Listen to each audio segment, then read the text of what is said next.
Alright, so this is War 9. This war is not going to count. Shortly after the plan came out and joining, we saw that there was a post on the forum about how if you update your game, Prowess Power is back to giving defenders special threes and like 4 to 5 hits. So we're just kind of messing around and clearing this war. But we're still going to follow our plans.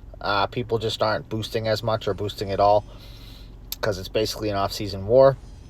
I am going to boost with 20% champ, 15% health, and 10% attack, just because I have a little bit of a personal streak going on right now. And even though we wouldn't be counting the death towards a death, I'd know that I died. So I'm just going to try and not die so that I don't have to deal with that. Because in my head, my streak would be reset. You know what I mean? Even though we're not counting it. But I am going to count the kills of defenders this war towards it, because I am boosting specifically to not die. So this Surfer here is a relatively simple fight. If I can trigger his armor, great. If not, not a big deal. I'm just going to build up my charges. And I actually am going to throw a special 2 in this fight. And as soon as I throw it, I realize that Incinerates count towards buffs for his abilities. So at that point, I was like, crap, I don't want to push him to a special 2 here, because then if he throws it, he will be unblockable. So I'm trying to bait this special 1 out of him. Realistically, I probably could have just hit him and finished him off with a combo, but wasn't sure. So I'm going to bait it out of him first, and he's going to go down.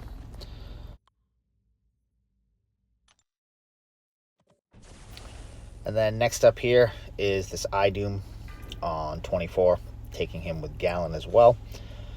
I've never done this fight before, but Fur told me just SP3 and let the harvest expire naturally. So it seems like a relatively simple fight. The only issue is when you glance, it can stop you from getting your own buffs, so you can't build your harvest. So my goal was to try and push him to a special 2, so I didn't have to dex his special 1.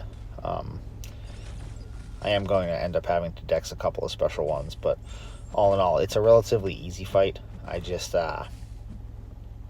takes a little bit, because 1, it takes a while to get to special 3, and 2, it takes a bit to build up all your charges. And I actually did not do the math for the Surfer or this one to see how many harvest charges I actually needed to get the kill. I just kind of winged it, because this war isn't going to count. So I mean, I still didn't want to die, but I really didn't think that there was any risk of dying in any of my fights, really.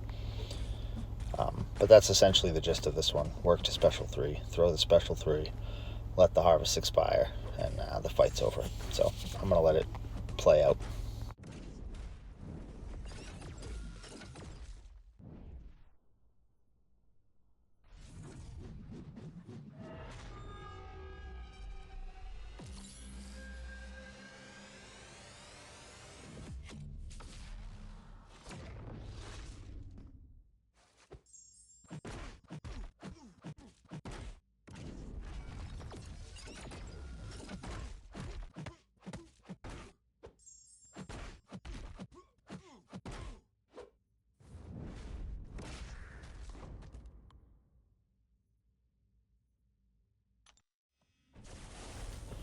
Next up here is this Scorpion on path 3. Going to be taking him with Hulkling. There's nothing really special to this fight. The node doesn't benefit Scorpion at all, and Hulkling is poison immune. So literally the only thing I'm going to be paying attention to in this fight is when he has his Scorpion sense and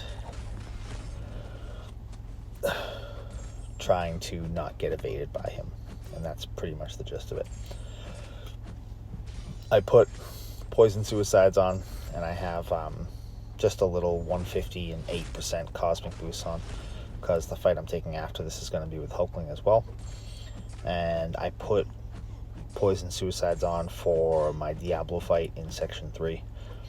I mean, I probably didn't need to, but again, if I died in this war, it would be in my head, and I have a little bit of a personal streak going, so I don't want to ruin that. Even if the war doesn't count, it would count for me.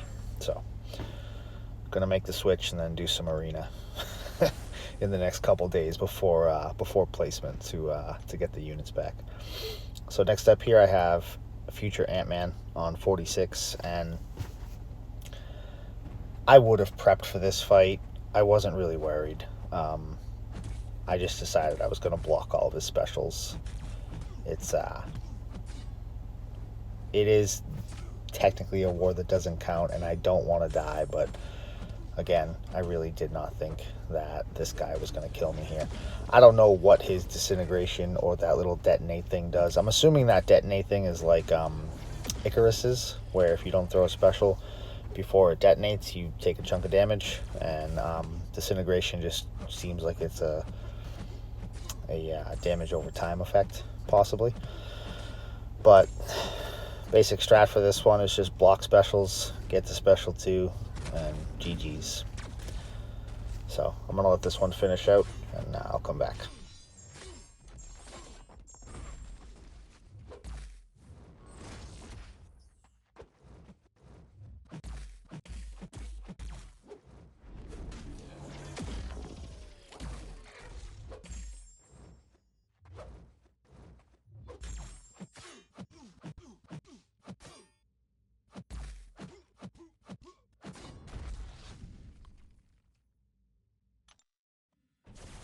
Next up is this Korg. I'm taking him with the first ever Horseman Diablo. We have a Horseman of Apocalypse on this fight, because we've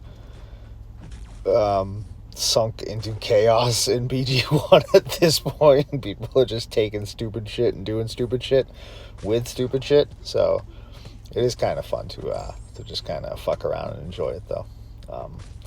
But basic strat for this one, don't parry. I just want to remove his rock shield with regular hits, and then once I do, apply a poison so that I can parry when his rock shield is down. I don't really care what special he throws, special 1 or special 2. He is tactic, but Diablo doesn't seem to crit a lot against him anyway. And because I'm not applying poisons while he has his rock shield, he's not going to purify, so it keeps the prowess to a minimum.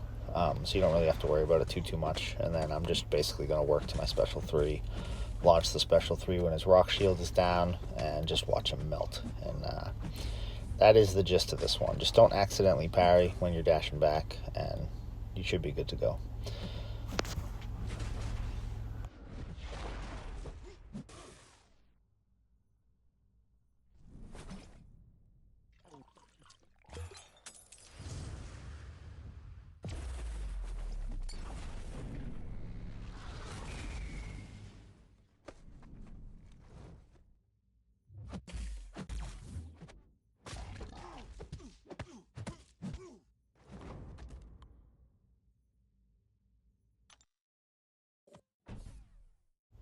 And then Josie here tried Nimrod versus Spot on 55 with Diablo pre-fights. So the first ever alcoholic Nimrod in war, along with the first ever Horseman of Apocalypse Diablo.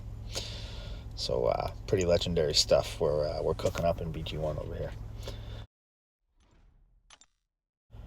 So this is where we are right now, and I have no idea how it's going to fucking finish, but it doesn't really matter. So good luck to DSVG for the rest of their season, and thank you for watching.